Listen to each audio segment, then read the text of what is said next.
¿Qué tal? ¿Cómo están?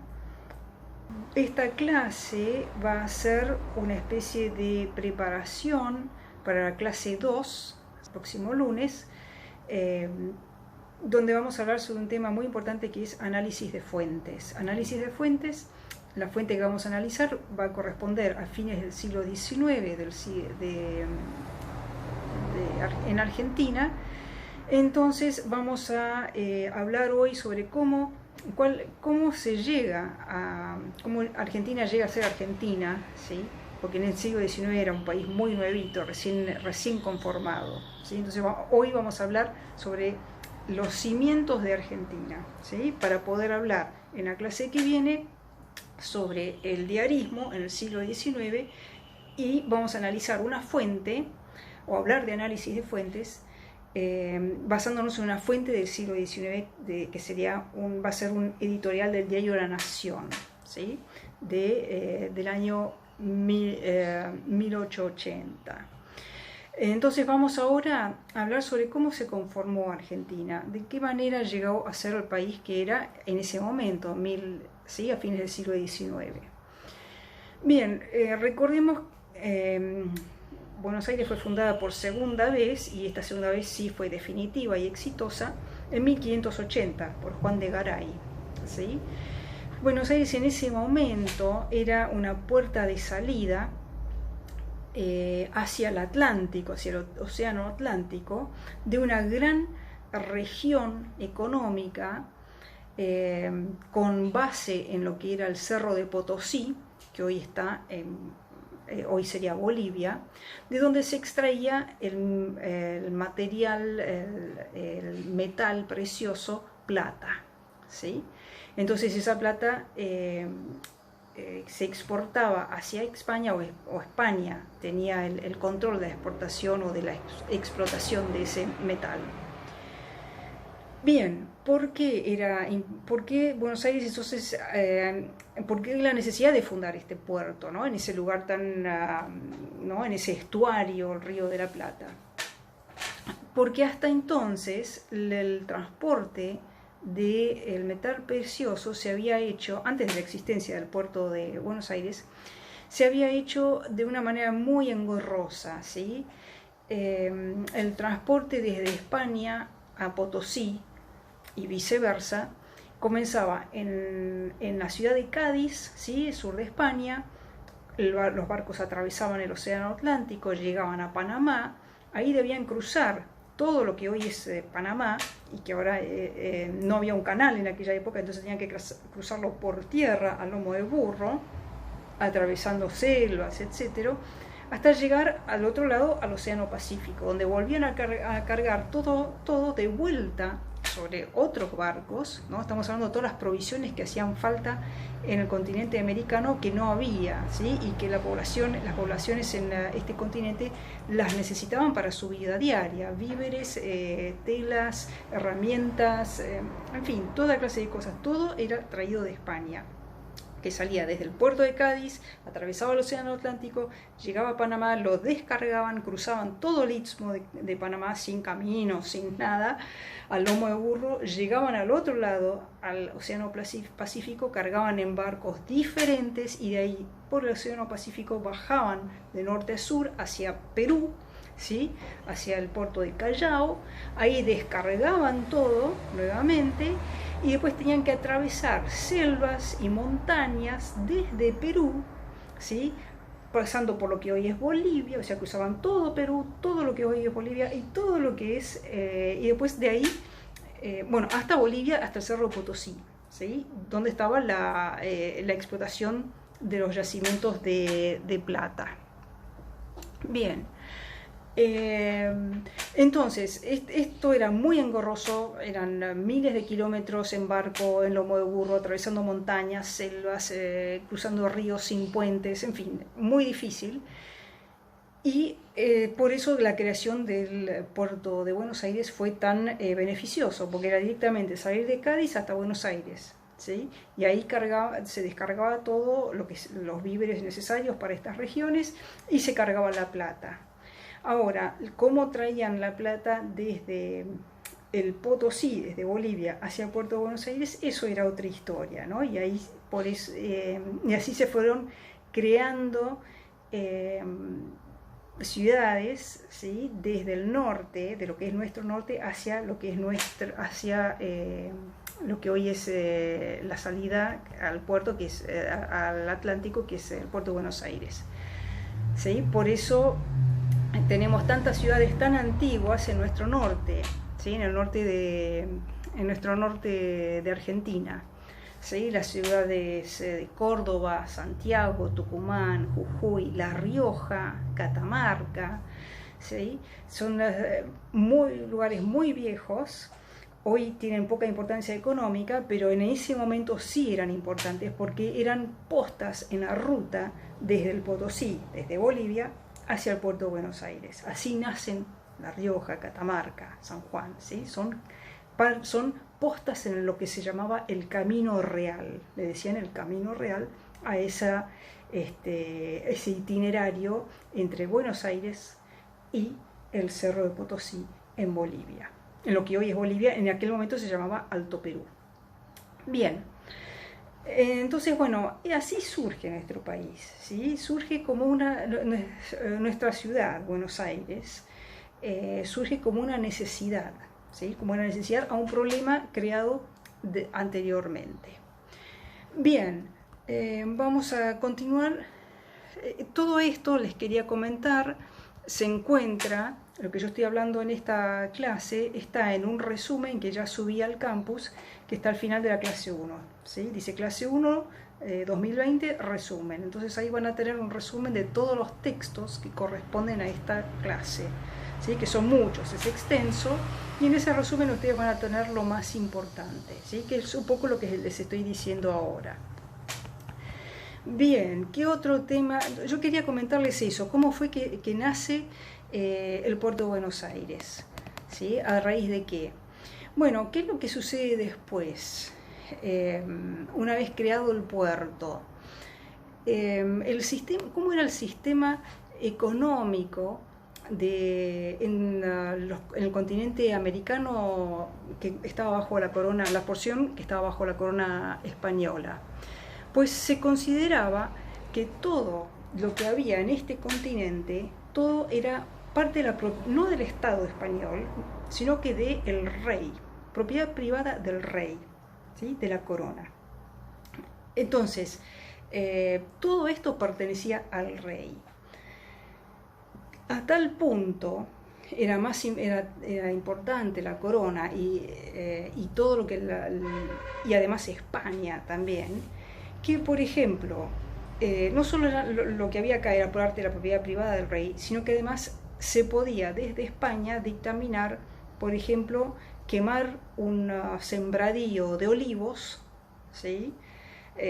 Quemar todo un olivar si la producción de olivos en estas regiones podía hacer peligrar la producción, el precio de venta de la producción de los olivares en España. Entonces, los dueños de los olivares en España se veían que el precio de ellos estaba afectado por el exceso de producción proveniente de Sudamérica, la corona española podía decidir mandar a quemar todos esos olivares. Es decir, quémenlos, el rey así lo ordena, ¿sí? Entonces era un sistema, realmente había un vasallaje, ¿sí? en estas regiones con respecto a España, sobre todo con respecto a la corona y sobre todo con este concepto de que estas tierras eran propiedad privada del rey. También estaba prohibido el comercio, ¿sí?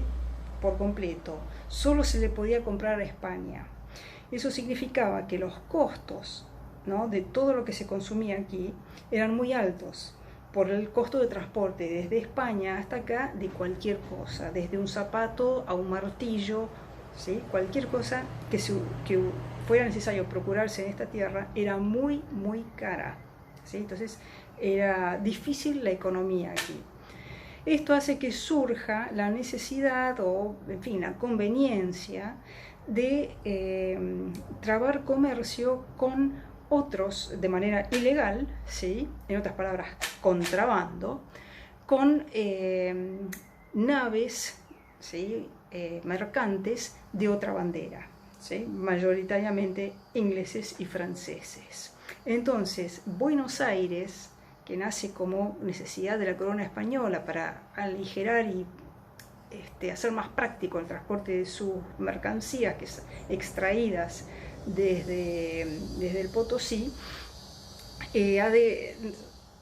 sí, nace como esta necesidad, pero también crece y se desarrolla y se beneficia del comercio clandestino, ¿sí? Del contrabando.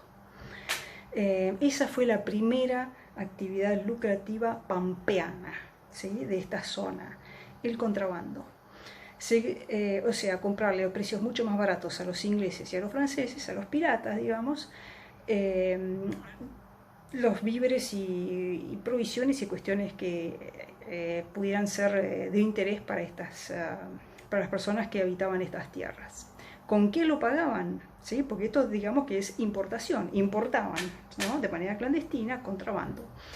¿Con qué se pagaba esta importación? Pues con la exportación de cueros de vaca. ¿Sí? Eso fue nuestro primer material de exportación, eran los cueros de vaca. ¿Sí? De vacas salvajes, o sea, ganado cimarrón, ¿sí?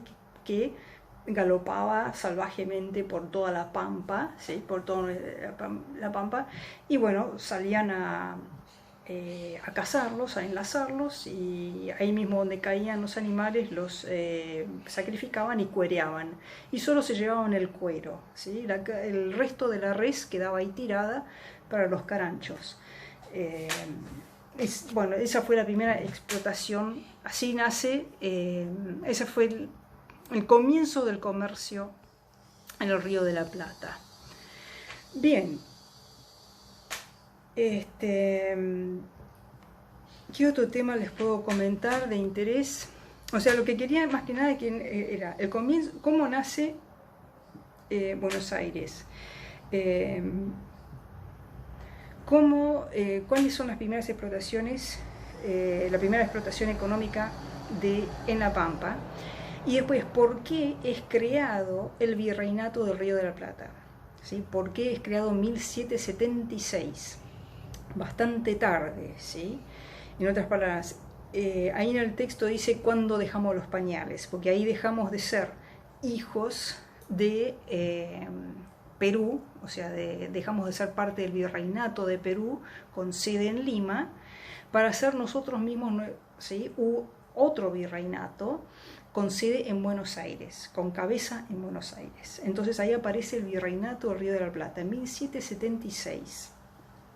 Y a raíz de esta necesidad de descentralizar la exportación o facilitar o volver más práctica la exportación del metal de Bolivia hacia España.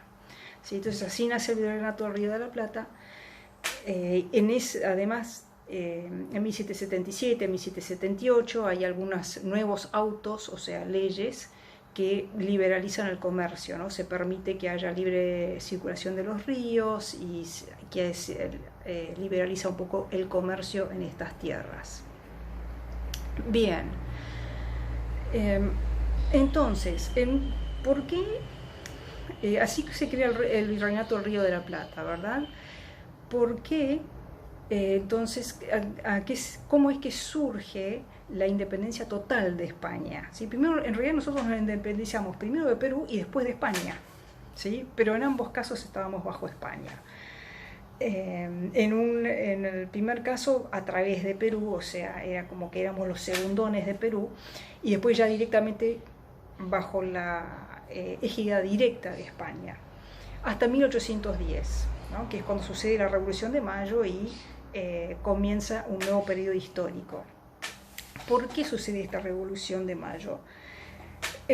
No es a causa de un deseo de independencia, no es una rebelión contra el poder, sino que más bien fue una reacción ante un vacío de poder, ¿sí? Nuestro origen, nuestra revolución, a diferencia de la revolución norteamericana o de la independencia norteamericana, no es de un conflicto de poderes, ¿sí? Como fue en Norteamérica, que en Norteamérica hubo un conflicto económico entre Inglaterra y los Estados, y lo que después fue Estados Unidos, hubo un conflicto económico a causa de impuestos que los americanos se negaban a pagar, y entonces sucede, a raíz de este conflicto de poder por una cuestión económica, sucede finalmente la emancipación de Estados Unidos. En nuestro caso no había un conflicto con España, lo que hubo fue todo lo contrario, fue un vacío de poder. ¿Por qué? Porque en 1808 Napoleón Bonaparte, francés, invade España, depone al rey, lo pone preso y no hay más rey, ¿sí? Pasa Francia a dominar a España. Y aquí, en estas tierras, se vieron ante el problema de que no dependían más de España, porque España estaba sometida, ¿sí? Y entonces la gran pregunta era, ¿qué hacer? Nosotros no queremos ser parte de Francia, ¿sí? Entonces, ¿qué hacemos? Y ahí es cuando surge esta necesidad de autoafianzar la independencia, o sea, hacer lo que conocemos como la Revolución de Mayo o los hechos de la Semana de Mayo ante este problema, ¿sí? Y hubo una serie de propuestas, ¿sí? Entre 1810, en que sucede la Revolución de Mayo, y 1816, 6 años tardamos en declarar finalmente la independencia y decir nosotros somos independientes, ¿sí?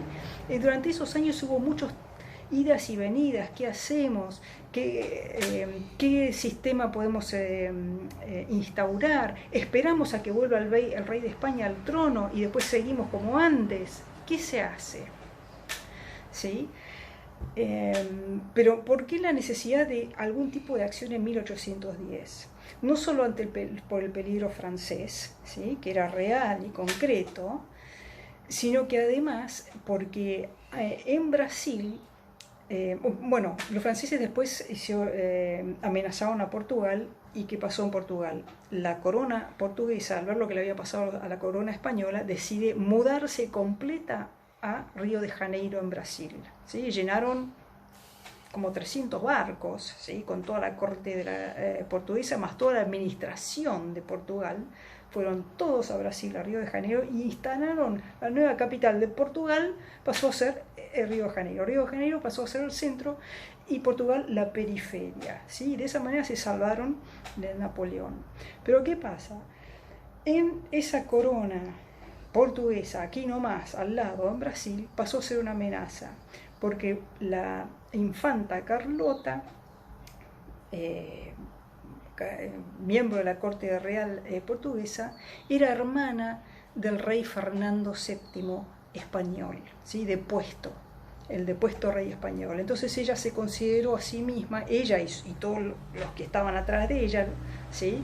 Se consideró como heredera natural de las tierras españolas en Sudamérica. Entonces comenzó a haber un run, ¿sí? Como que por ese lado podía haber una especie de reclamo por parte del Imperio de Brasil sobre el virreinato del del Río de la Plata. Por eso esa necesidad de poner un mojón en la historia que dijera, la Revolución de Mayo, ¿sí? Como una especie de una junta, se armó una primera junta, se declararon una serie de cosas como para que quede bien claro que ni Francia ni Brasil se iban a hacer cargo de acá, que no sabíamos bien qué íbamos a hacer todavía, pero que ni los franceses ni el Imperio de Brasil o portugueses van a tener nada que ver con esto, ¿sí? Después vamos a ver cómo hacemos y en qué nos convertimos, ¿sí? Eso era lo que dijeron los hombres de la Revolución de Mayo y que tardaron muchos años en finalmente proclamar algo que sería la independencia de nuestro país en 1816. Por eso esa distancia entre 1810 y 1816. Y por eso tenemos dos fechas para celebrar nuestra independencia, en cierta manera. La Revolución de Mayo y después la Declaración de la Independencia, con 6 años de diferencia entre uno y otro. ¿Nunca se preguntaban ustedes por qué pasó esto? Qué raro, ¿no? Solo en el continente sudamericano existe este fenómeno extraño de dos fechas patrias para conmemorar en realidad una misma cosa, que es la creación del país. Bien, Entonces, en 1816 finalmente se decreta la independencia y pasamos a ser las Provincias Unidas del Río de la Plata. Y vendrían muchas guerras civiles y correría muchísima sangre, habría muchísimos conflictos, hasta que finalmente, recién en 1853, tendríamos un presidente, ¿sí? De todo el país. Bueno, pero lean los apuntes, porque si no me voy a extender demasiado con esto, ¿sí? Lo que quería era contarles un poquito el origen, ¿sí? El curioso origen de nuestro país, de cómo fue, por qué surge la revolución de 1810 y por qué se tardó tanto en declarar la independencia 6 años más tarde. Pero léanlo en los apuntes. Bien, lo que quería comentarles un poquito cómo comienza el periodismo en nuestro país. Esto también está en el resumen, ¿sí? Lo que les puedo decir es que ¿por qué el 7 de junio es el Día del Periodista? Pues porque el 7 de junio de 1810, Mariano Moreno, miembro de la primera junta, comienza a hacer circular lo que se llama la Gaceta de Buenos Aires, que fue nuestro primer diario, ¿sí? Y cuya la función del mismo era propagar los ideales de la revolución, ¿sí? Era vendría a ser una comunicación institucional, lo que hoy diríamos comunicación institucional, ¿sí? Por parte de la primera junta hacia la ciudadanía, para comunicar que había sucedido la revolución y cuáles eran sus objetivos y cuáles eran los ideales de la revolución. Entonces, bueno, por eso el 7 de junio es el Día del Periodista. Continuando, no voy a repetir exactamente lo que dice el texto, léanlo, ¿sí? Son 6 páginas de un documento Word, el resumen, ¿sí? Nada más, léanlo si no estuvieron leyendo ya los textos originales, ¿sí? Bien. Bueno, Buenos Aires, la ciudad de Buenos Aires siempre tuvo una relación conflictiva desde el principio con el resto del país, ¿sí? Buenos Aires al principio, ya antes de que se declare la independencia, hubo algún conflicto entre Buenos Aires y el interior, cuando después de la liberación del comercio en 1878, justo cuando nace el Virreinato del Río de la Plata, se libera un poco el comercio, se libera la importación, ¿sí? Y la importación de textiles ingleses comienza a perjudicar mucho la producción de textiles en la región del Cuyo, ¿sí? Lo que hoy es San Luis, San Juan, ¿sí? Entonces eso causó cierta fricción, ¿sí? Entre el puerto de Buenos Aires y esta región que producía textiles, ¿sí? Porque las telas inglesas eran más baratas y bueno, y se resiente la industria textil, que era muy artesanal, ¿sí? De esa región. Dicho sea de paso, anécdota, la mamá de Sarmiento, ¿sí? De Domingo Faustino Sarmiento, doña Paula de Albarracín, ella tenía un telar en su casa debajo de la higuera. ¿Y de dónde era él? Oriundo pues de San Juan, de esa zona. La familia de Sarmiento fue una de esas familias, de cierta manera, económicamente perjudicadas, arruinadas por la importación de textiles ingleses, ¿sí? Por eso era una familia humilde, ¿sí? Siempre se destaca, ¿no? Que humilde el origen de Sarmiento, humildes, pero con ciertas, pero instruidos, o bastante instruidos y con ciertas, que ocupaban un lugar que era tal vez superior a su economía doméstica, ¿sí? Estamos hablando de lo intelectual, de lo cultural, ¿sí? Entonces, bueno, eso sería es una anécdota.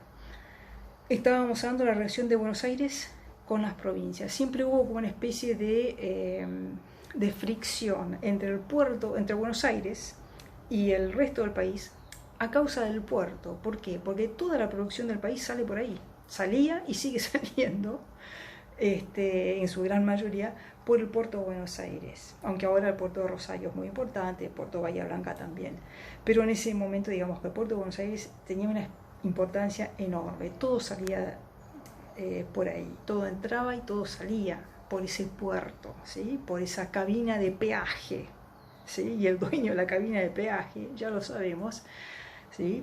Tiene bastante poder, ¿no? Entonces, eso es lo que causaba mucha fricción entre Buenos Aires y el resto del país. Pero esto lo pueden leer también en el apunte, porque no me quiero extender demasiado en este video. Bien, lean en la página 4 que dice Buenos Aires y su relación con el resto del país. Se dice el tipo de, ¿sí? Que había dos cuestiones. Uno, el tipo de relación que se tendría de ahora en más con la metrópoli, en otras palabras, con España. Dos, ¿qué esquema político se le daría a esta nueva entidad? ¿Sí? En otras palabras, las Provincias Unidas del Río de la Plata. Esto es cuando sucede la Revolución de 1810. Ahí está explicado todo lo que acabamos de hablar. Continuando. Bueno, les quiero hablar de la generación del 37, nuestra primera generación de intelectuales. ¿Sí? Se llama la generación del 37 o la generación del exilio. ¿Por qué la del 37? Porque en 1837 un grupo de intelectuales porteños mayoritariamente se reunían en un salón literario perteneciente a un tal Marcos Sastre, donde hablaban sobre política y literatura, etc., ¿no? Ahí se juntaban estos intelectuales. 1837 estamos hablando de plena dictadura de Rosas, rosista, ¿sí? Estos intelectuales eran todos muy jóvenes, ¿sí? 20, 25 años, eran realmente muy jóvenes. Habían nacido más o menos en torno a la independencia, 1810, 1812, ¿sí? En aquella época habían nacido, o sea que no habían conocido la época del dominio español, pero vivieron la tiranía de Rosas, ¿sí? Rosas sube al poder en 1828, o sea, cuando es asesinado el gobernador de la provincia de Buenos Aires, Dorrego, ahí emerge la figura de Rosas, ¿sí? Que sería el hombre fuerte hasta 1852, en que es derrotado en la batalla de Caseros.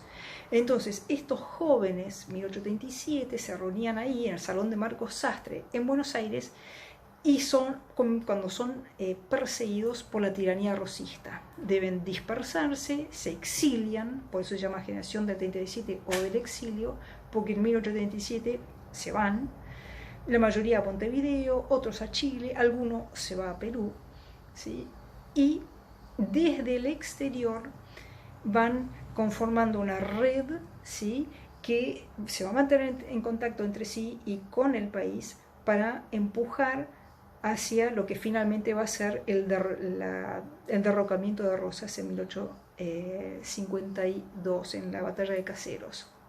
¿Quiénes son estos hombres? Esteban Echeverría, Juan Bautista Alberdi, el creador de las bases de nuestra Constitución, Juan María Gutiérrez, escritor, Sarmiento, ¿sí? Domingo Faustino Sarmiento, Bartolomé Mitre, futuro fundador del Diario de la Nación, aunque en ese momento era muy jovencito, tenía 17 años nada más, en 1837, José Mármol, ¿sí? Estamos hablando de una generación de hombres que eran intelectuales, pero también fueron hombres de acción.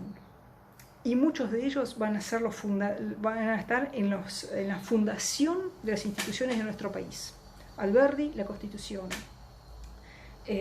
Sarmiento, nuestro sistema educativo. Bartolomé Mitre, bueno, fundó el diario más prestigioso de nuestro país, que existe al día de hoy, y además fue nuestro primer presidente constitucional. Entonces, sí, estamos hablando de hombres que influyeron muchísimo, no solo eran intelectuales, sino que además fueron hombres de acción, ¿sí? Y ellos construyeron las bases de nuestro país, la generación del 37. Bien. tengan esto en cuenta, porque después vamos a hablar de la generación del 80, ¿sí? Y de la generación del centenario, y por último, la última generación que vamos a ver es en realidad son dos grupos, ¿sí? De la década del 20, que van a ser los de Boedo y los de Florida, ¿sí? Entonces, la década del 20, el siglo XX, ¿sí? Entonces vamos, generación del 37, que acabo de decirles algunas palabras, después vamos a ver en la clase que viene la generación del 80, después la del centenario, y finalmente en los grupos de Florida y Boedo, que pertenecen a una sola generación, década del 20 del siglo XX. Bien, continuemos. También vean hacia el final del resumen de este texto, hay unas palabras para lo que fue el periodismo femenino a fines del siglo XIX, que estuvo muy activo, si bien no ha quedado inscrito en nuestra memoria colectiva. Fue un periodismo muy combativo, ¿sí? Periodismo femenino, sumamente combativo y muy activo, ¿sí? Cuando digo combativo, sobre todo me refiero a un diario que existió entre 1896 y 1897, ¿sí? Llamado La Voz de la Mujer. Era un diario feminista, pero de ideología anarco-comunista, ¿sí? Anarquista y comunista. Bueno, era sumamente combativo y por supuesto clandestino, que salía cuando podía, ¿no? Porque las personas que lo hacían, las mujeres que lo hacían, corrían el riesgo de ser arrestadas. De hecho, una de las responsables del diario sufrió arrestos y tuvo que exiliarse a Uruguay y murió muchos años más tarde en Montevideo, ¿sí? Terminó su vida allá, se aquerenció en Montevideo y donde formó su familia, etc., en el exilio, nunca volvió del exilio. Bien, lean este resumen, aquellos que no hayan tenido acceso, no se hayan internado en los textos aún, sobre todo los que no han visto los textos, lean este resumen, les va a facilitar, los va a ayudar, ¿sí? Para ir entrando en tema, para volver a esta época antigua, ¿sí? Estamos hablando a fines del siglo XIX. Para la clase que viene vamos a hablar de análisis de fuentes, ¿sí? Vamos a hablar les voy a explicar qué es una fuente, ¿sí? Histórica, ¿sí? Que es la herramienta de trabajo o el objeto de estudio, ¿sí? O ambos dos del historiador, ¿sí? ¿Qué es una fuente? ¿Por qué sirve? ¿Cómo se la analiza? ¿Cómo se puede analizar una fuente histórica de forma metódica?